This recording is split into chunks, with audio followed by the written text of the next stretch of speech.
I wasn't looking for love. Honestly, it was the last thing on my mind. I was settled in my life, content in my own world. Then he came along. He was younger than my first son, a fact that should have been a giant, flashing warning sign. But when he looked at me, it was like I was the only person in the universe.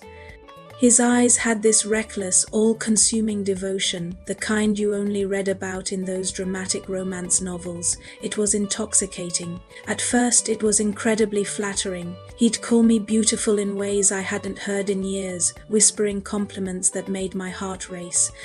Every morning I'd wake up to these sweet little messages from him, notes that made me smile before I even had my first sip of coffee. He seemed so deeply in love, so completely consumed by me, that I silenced that tiny voice in my head, the one whispering that this was all too good, too perfect to be true. I wanted it to be real.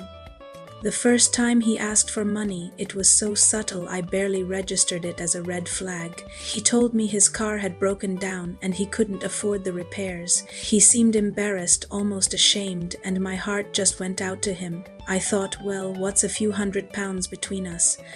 I wanted to help him. I wanted to believe in the sincerity of his affection, to show him I was there for him. So I sent it. Then came the second request. He said his rent was overdue. He looked at me with those same devoted eyes and told me he'd been so distracted by me, so wrapped up in our love story, that he couldn't focus on work. A part of me felt a pang of guilt, as if I had somehow caused his problems. So I paid his rent. I wanted to fix it, to make everything okay for him, for us. The third time, he told me his mother was sick and needed urgent medication. He cried when he told me. He actually had tears in his eyes, and I just couldn't bear to see him in that kind of pain. I transferred the money without a second thought. I was his rock, his support system, or so I thought. It became a cycle, a predictable pattern.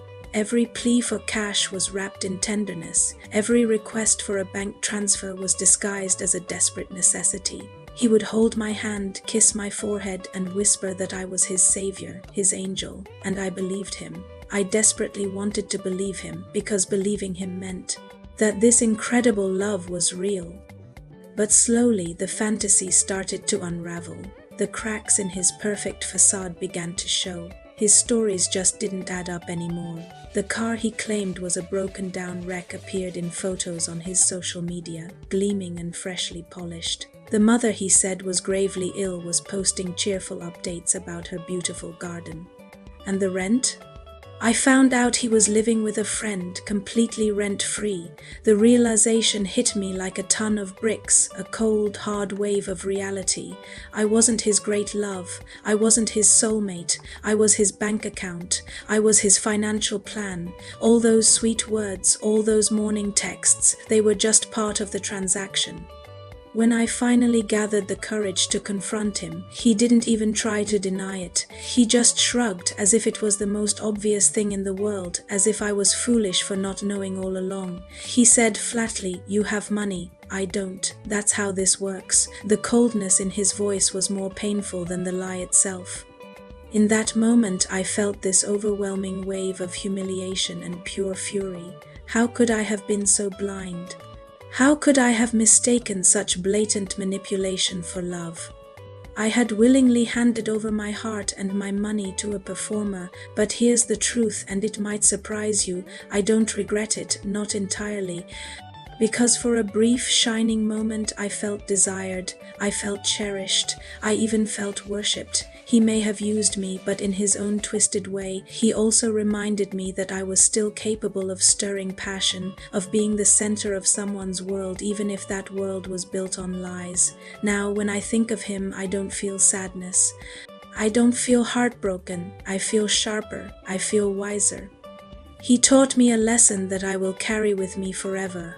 Love without respect isn't love at all. It's just exploitation dressed up in a romantic costume. It's a performance, and I was the audience who paid for the ticket. My story isn't unique. I know there are so many others, men and women, who have been in similar situations, especially in places like my home in Zambia, where economic disparities can create these kinds of dynamics. People get caught up in the fantasy, in the feeling of being wanted. If you've been through something like this, please know you're not alone. And you have no reason to be ashamed. You were targeted because you have a good heart. It's a hard lesson, but it's a valuable one. It teaches you to look beyond the sweet words and the grand gestures. It teaches you to demand respect as a non-negotiable foundation for any relationship.